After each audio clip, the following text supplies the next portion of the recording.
luisteren. We hebben bezoek vandaag van Tamino en dat is toch wel een tijdje geleden. Dik 2 jaar is hij afwezig geweest. We zijn heel erg blij om jou terug te zien. Welkom. Merci. Jij was in maart 2020 eigenlijk aan een tour begonnen, een solotour in Amerika. Ik denk dat je 2 concerten hebt kunnen spelen. Ja, klopt. En dan, ja, helaas, zoals velen, alles kwam tot stilstand. Jij moest vervroegd terugkomen. Hoe is dat toen gegaan, hals over kop? Ja, dat was... we zaten in L.A. en we gingen er eigenlijk 2 shows doen. We hebben er 1 van kunnen spelen. Dat was zo in de Hollywood Forever Cemetery, wel een coole plek. Mm-hmm.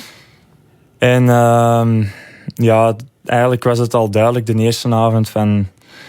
Ja, dat er iets niet klopte. En dan zijn we de dag erna... hebben we alles af moeten lossen. En dus zijn we teruggekeerd in... verschillende fases. Ja, het was niet zo evident om terug te raken. Ja. En dan was het zo, ja, thuis ineens, zo uit het niks. Wij gingen sowieso wel een pauze pakken, maar dat was dan toch ineens vervroegd. En dan... Ja, want ga je nog de kans krijgen om dat Amerikaanse verhaal dat je aan het starten was, om dat nog verder te zetten? Ja, we beginnen er eigenlijk mee na de zomer. Beginnen we direct terug mee. En het is ook weer een solo-tour, omdat de zalen er eigenlijk nog kleiner zijn dan hier. Dus eigenlijk zetten we het een beetje verder waar we het hebben achtergelaten, wat wel leuk is. Ja, zeker. Je was dan vervroegd thuis en toen liet je nog snel weten op jouw social media dat je vanaf dat moment eigenlijk gewoon wilde focussen op nieuwe muziek schrijven. Dat was ook al een tijd geleden op dat moment. Misschien kwam die stilstand dan niet helemaal ongelegen. Nee, dat was echt eigenlijk heel fijn. En voor meerdere redenen eigenlijk. Zowel even op 1 plek zijn en zo wat kunnen leven ook, los van podia en backstage of het busje. Ja. En ook wel, ik had die ruimte nodig om terug creatief te kunnen zijn, merkte ik. Ik ben zo niet er echt in geslaagd om veel te kunnen schrijven op tour. En ja, dat was zalig om ineens zo terug al die ruimte te hebben en iedere dag te kunnen schrijven en zien wat er komt. Ja, en de deadline lag dan misschien ook niet te dichtbij? Nee, er was gewoon geen deadline. Ja. De deadline was, wanneer we terug kunnen live spelen, dan zou het tof zijn om iets uit te brengen. Dat was eigenlijk de... Ja, en uiteindelijk kreeg je daar bijna 2 jaar tijd voor. Ja. In welke omstandigheden ben je begonnen aan die nieuwe muziek? Was dat echt gewoon thuis? Ja, dat was thuis. Ik was net verhuisd eigenlijk. En ja... die eerste 2 weken van thuis te zijn was wel een beetje in een zwart gat vallen. Zo van, wat nu of zo? Ja. En zeker omdat je dan... ik had zo gedacht van thuis te komen om rust te vinden eigenlijk in een bewegende wereld. Maar ik vond dan rust in een stilstaande wereld. En dat was best gek of zo. Van alles naar echt letterlijk niks. En dus dat heeft even geduurd voordat ik ben beginnen schrijven, of dat mij lukte om überhaupt. En dan eens dat lukte, dan kwam er ook wel echt veel. Dus dat is wel fijn. Ja. En dan was er waarschijnlijk ook al wel weer snel een moment dat je toch ook weer met jouw entourage, muzikanten, mensen die jou meeproduceren en zo, samen kon werken. Ja, ik denk zo na een jaar of zo, dat ik zo durfde een keer de demo's op te sturen. Dat is heel spannend. Ja. En dan zijn we stilletjes aan begonnen. Zo, ja. Ja. Je hebt in die periode ook een belangrijk instrument voor jou leren spelen. Ja, klopt. De oud. De oud, ja. Ja, ik was er zo een klein beetje mee begonnen, maar dat lukte nooit helemaal. En dan had ik eigenlijk een leraar gevonden. Die zat in het orkestje die op de vorige plaat hebben gespeeld. Mm-hmm. Super coole muzikanten. En ik heb gewoon aan hem gevraagd of hij mij wou leren. En ja, dat is echt super fijn geweest. Ja. Ik heb ook van hem de oud gekocht, waar ik alles mee heb opgenomen voor op dat plaat. Ja. Waarom is die sound van dat instrument zo belangrijk voor jou? Het is zo'n heel diepe klank, of een hele melancholische klank ook wel. Ze noemen het ook wel het instrument van de ziel. Mm-hmm. En hoe meer ik het leren spelen, hoe meer ik dat begreep. Omdat je voelt je echt heel verbonden met dat instrument. Het is alsof dat je... Ik weet niet, ik denk dat er geen enkel ander instrument is waar ik mij zo regelrecht mee in verbinding voel staan. En dat het er gewoon zo uitkomt. En dat het is ook misschien omdat het vooral een melodieus instrument is in plaats van harmonie. Dat je in plaats van akkoorden eigenlijk, dat doe je niet echt op dat instrument. Toch niet veel. En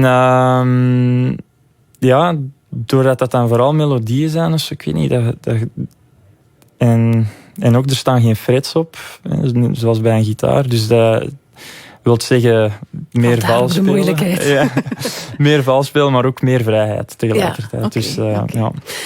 Het is een instrument dat ook een belangrijke rol heeft gekregen eigenlijk op het eerste nummer dat je een dikke maand geleden hebt uitgebracht via alle online kanalen. We gaan naar een klein stukje luisteren.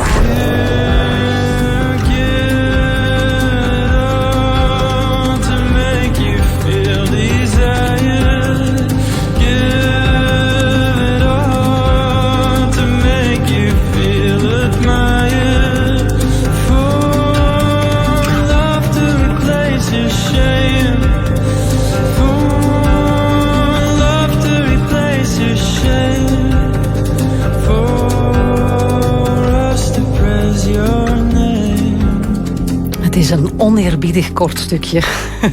Mijn verontschuldigingen, want het is echt een nummer dat je echt in zijn geheel moet horen eigenlijk. Daar is wel enorm veel reactie op gekomen, heb ik gezien online, uit alle hoeken van de wereld ook. Hoe heb je dat zelf ervaren? Ja, dat was wel heel tof natuurlijk. Ja, ik moet wel zeggen dat het wel spannend was om het uit te brengen. En na al die tijd ook. En dus dat was fantastisch om al die reacties te lezen. En interpretaties ook. Ja, en interpretaties. Er begonnen meteen een heleboel interessante discussies en interpretaties door de fans die daar van alles in...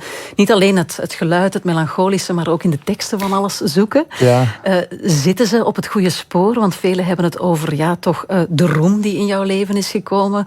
Het zoeken naar wie ben ik echt en wie is mijn publiek personage. Klopt dat een beetje? Ja, dat zit zeker in die thematiek zit zeker in dat nummer.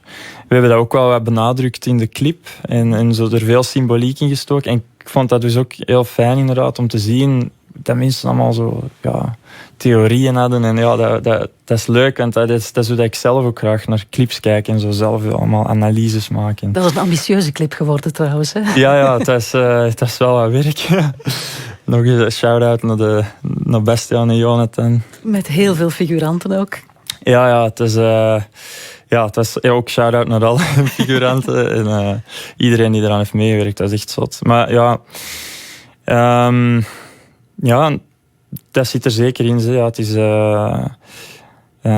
niet het lichtste nummer qua thematiek. Er zit ook wel een connectie met misschien hoe dat ik naar mijn eigen idolen kijk. En dus zo, er zit van alles in. Ik ben het zelf nog wel aan het ontdekken eigenlijk. Met het nu zo wat te spelen af en toe. Ja. En zo. Vandaag ben je hier ook om een gloednieuw nummer voor te stellen. Fascination. Wat kan je daarover vertellen? Dat is een liefdesliedje. Good old love song. Gewoon een liefdesliedje? Of moeten we er nog meer in zoeken? Het is ook wel... het is eigenlijk een soort van... de verwondering opmerken bij je partner, die precies meer in verbinding staat met de wereld of zo. En dat dan zelf bewonderenswaardig vinden. En er ook wel wat onzeker van worden. Maar dan uiteindelijk... de liefde die alles overwint, al die onzekerheden en al die verschillen die je opmerkt, dat eigenlijk dan toch niet zoveel uitmaakt en dat eigenlijk net iets moois is. We gaan er naar luisteren, want je gaat het voor ons live spelen. Ik ga ook al meteen vermelden dat er een nieuw album aankomt. Sahar zal die plaat heten. Op 23 september komt die uit. En zometeen ga ik ook nog vermelden waar je Tamino live kan zien. Op 19 augustus sowieso al op Pukkelpop. Maar dan later in het jaar komt er ook nog een zaalshow aan. Vertel ik je zometeen na Tamino live.